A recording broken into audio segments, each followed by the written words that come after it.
Hello, ici Dorine, Et Cyril, des investisseurs sereins. après plusieurs années de travail en tant qu'ingénieur, nous nous sommes lancés en investissement immobilier. Après 5 années d'acquisition, nous étions devenus libres financièrement. Dans ce podcast, nous vous partageons les stratégies et les bonnes pratiques pour développer votre intelligence financière. Dans le but non seulement d'être plus riche sur le papier, mais avant tout pour devenir plus libre et plus heureux. Alors, ouvrez grand vos oreilles et préparez-vous à atteindre vos objectifs. Quand est-il judicieux de vendre sa résidence principale ? Hello les investisseurs sereins, j'espère que vous allez bien. Aujourd'hui, on va parler d'un sujet très émotionnel. Il s'agit de la résidence principale. Alors, pourquoi émotionnel ? Même si vous allez me dire, oui, mais je suis parfaitement rationnel dans ma résidence principale. Non. La résidence principale part vraiment d'un sentiment d'avoir envie d'avoir un chez-soi. C'est une envie de bien-être qui est très ancrée en nous, qui est, on va dire, naturelle. En tout cas, chez les Français, c'est assez courant d'avoir envie d'acheter sa résidence principale. Ça fait partie du chemin que la société, entre guillemets, essaye de nous imposer. C'est normal, acheter sa résidence principale, avoir des enfants, etc. C'est la norme. Et on a donc ça très, très ancré au fond de nous. J'avais envie de parler de ce sujet parce que il m'arrive régulièrement sur Instagram d'avoir des personnes qui me demandent « Oui, mais en fait, je suis bloquée, j'ai ma résidence principale. Dorine, est-ce que tu me conseilles de la vendre ?» Alors, je fais déjà... évidemment, je ne vais pas donner des conseils comme ça à des gens que je connais à peine. Je ne connais pas la situation. Mais je me suis dit, tiens, je pourrais quand même faire un épisode où je vous partage comment moi, en tout cas, je raisonnerais pour, en tout cas, prendre ma décision. Parce que pour moi, j'ai un chemin, on va dire, de raisonnement assez clair qu'on fait notamment avec les personnes qu'on accompagne, d'expliquer un petit peu les pour et les contre et comment est-ce qu'on peut prendre ce genre de décision, par quel raisonnement, en tout cas, moi, je passerai. Et donc, c'est l'objet de cet épisode du jour. Alors, premièrement, quand vous avez votre résidence principale, la question qu'il faut se poser, c'est est-ce qu'elle vous bloque complètement ou est-ce qu'elle vous freine juste ? Alors, je m'explique. Si typiquement, vous avez votre résidence principale, que vous vous êtes endetté au maximum, que vous n'avez plus d'épargne de côté parce que vous avez peut-être tout injecté dans votre résidence principale, en plus de ça, vous l'avez acheté il n'y a pas longtemps, là concrètement, je suis désolée pour vous, mais vous êtes bloqué. Tu n'as plus de cash de côté. Ta capacité d'endettement a touché le plafond. Tu n'as quasiment rien remboursé. Là, concrètement, je ne vois pas comment tu vas te lancer en locatif. Je ne vois pas trop de levier possible. Là, vraiment, je ne vois pas d'option. Alors, tu peux être content d'avoir acheté ta résidence principale et dans ce cas, très bien. Si peut-être que tu as envie de te bouger, et en tout cas te bouger dans le sens investir en locatif, à ce moment-là, peut-être que là, il va falloir la vendre. Alors évidemment, tu essaies de bien la vendre, faire une plus-value, etc. Fais des travaux, embellis-la, fais du homestaging pour essayer de ne pas perdre d'argent, débrouille-toi. Et là, peut-être qu'il vaut mieux la vendre parce que là, entre guillemets, t'as craqué, t'es bloqué, quoi. Après, le deuxième axe de travail, c'est de voir est-ce que je peux quand même emprunter avec ma résidence principale ? Et ça, parfois, c'est possible. Déjà, ça se travaille. Est-ce qu'il y a des clauses que je peux activer dans le prêt que j'ai actuellement avec ma résidence principale. Parfois, il y a la clause de suspension qui permet pendant 12 mois, alors il faut lire les clauses, ça peut être différentes durées, etc., mais de ne pas payer la mensualité pendant une certaine durée, ce qui permet de renflouer la trésorerie. Premier axe de réflexion.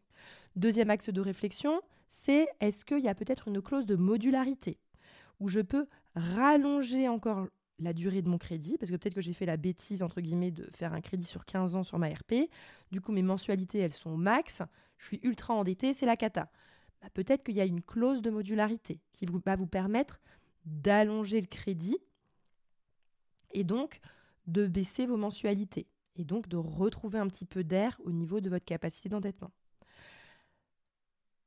Troisième axe, peut-être que certes, vous n'êtes pas trop loin du maximum de la capacité d'endettement, mais vous avez quand même encore beaucoup d'argent de côté.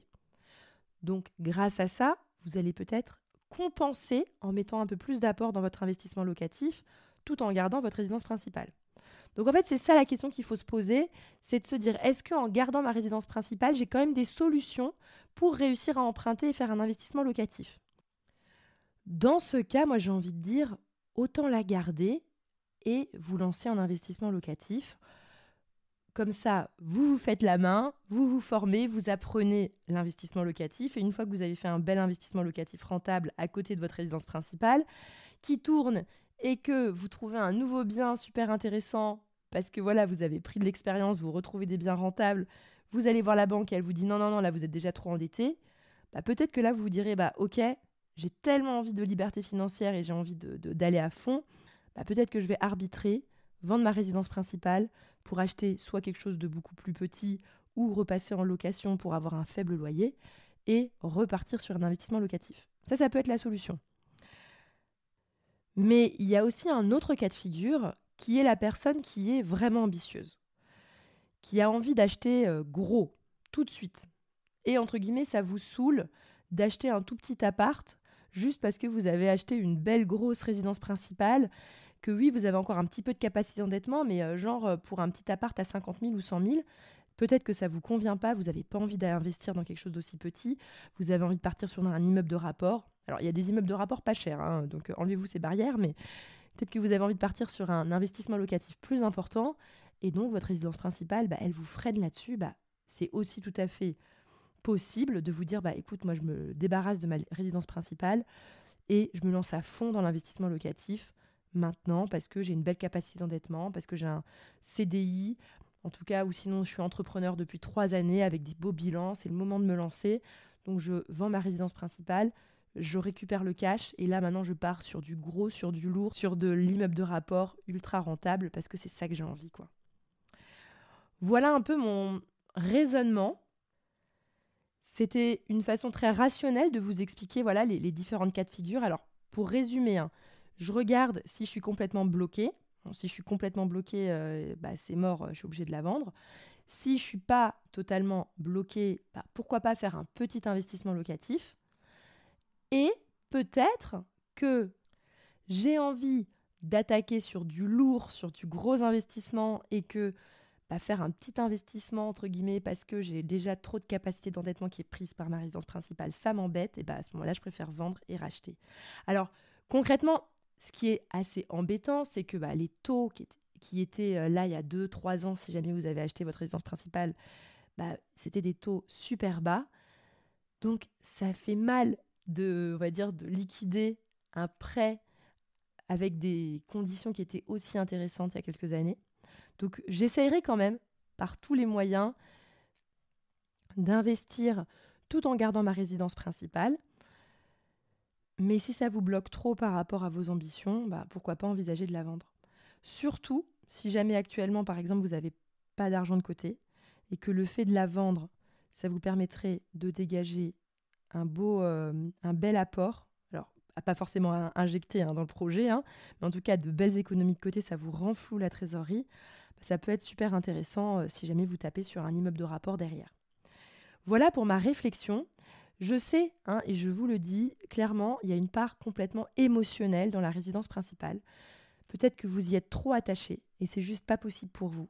Donc, je comprends, je ne vais pas juger ça. J'ai juste envie de vous partager un peu les faits sur le fait que quand on est trop endetté, c'est compliqué pour avancer en investissement immobilier. Et le petit disclaimer encore que j'avais envie de faire, évidemment, si vous avez une résidence principale qui est déjà remboursée, c'est jackpot. Et même, je vous précise également que si vous avez une résidence principale qui est partiellement remboursée, mais entre guillemets, vous avez déjà remboursé plus que la moitié ou bien qu'elle a déjà pris beaucoup de valeur, faites des attestations d'agents immobiliers de la valeur actuelle de votre résidence principale. La banque, elle prend en compte votre patrimoine actuel. Donc si vous avez encore, on va dire, 150 000 € à rembourser sur votre résidence principale, mais que vous venez avec un papier de 2 agents immobiliers différents qui stipulent que la valeur de votre résidence principale, elle est à 300 000, forcément, vous avez un meilleur dossier que quelqu'un qui vient à peine d'acheter sa résidence principale en empruntant tout, avec une dette de 150 000 € et une valeur à 150 000 €. bah là, entre guillemets, c'est moins beau à voir pour la banque. Et ça, la banque, elle le prend en compte. Pas toutes, certaines banques ne s'en fichent, forcément, ça dépend des interlocuteurs, mais c'est un paramètre important. Ils appellent ça l'encours, c'est-à-dire combien tu as d'encours, c'est-à-dire combien tu as de dettes au total sur ton patrimoine par rapport à ton actif net, c'est-à-dire ce que tu possèdes moins tes dettes, et ben ça va être pris en compte par les banques. Voilà pour aujourd'hui. En tout cas, réfléchissez tranquillement à ces questions. Ce n'est pas des choses qu'il faut décider sur un coup de tête. Moi, je sais qu'aujourd'hui, si jamais j'avais acheté une résidence principale et que j'avais voulu foncer vers la liberté financière et qu'on avait été bloqué par ça, moi, j'aurais été prête à la vendre. Mais en même temps, maintenant qu'on achète notre résidence principale et qu'on est en train de faire de beaux travaux à l'intérieur, l'énergie que je mets à réfléchir aux matériaux pour que ça me plaise, etc., mais je serais dégoûtée de la vendre. Donc, voilà, je sais ce que ce serait et je m'imagine à votre place de devoir vendre une résidence principale. Moi, ça me saoulerait parce qu'on y a mis tout notre cœur. Voilà, donc il n'y a pas de bonne réponse dans cette affaire. Juste à réfléchir par rapport à ce que vous vous sentez capable de faire, par rapport à vos objectifs. Et surtout, si vous vendez votre résidence principale, il y a des méthodes pour bien vendre, pour faire de la plus-value. Un petit home staging bien pensé, c'est super important. Savoir bien coacher son agent immobilier pour la vendre au meilleur prix, c'est essentiel parce que, en l'occurrence, le marché de la résidence principale, moi j'appelle ça le marché de la résidence principale parce qu'il y a des biens qui sont complètement positionnés sur le marché de la résidence principale. Vous allez revendre à des gens qui vont eux-mêmes acheter leur résidence principale. Clairement, c'est un marché coup de cœur. Il y a énormément de marketing. C'est pas juste une valeur immobilière, entre guillemets, soi-disant rationnelle.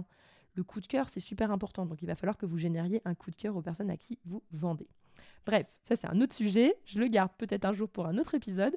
Sur ce, je vous souhaite à tous une excellente journée et à bientôt.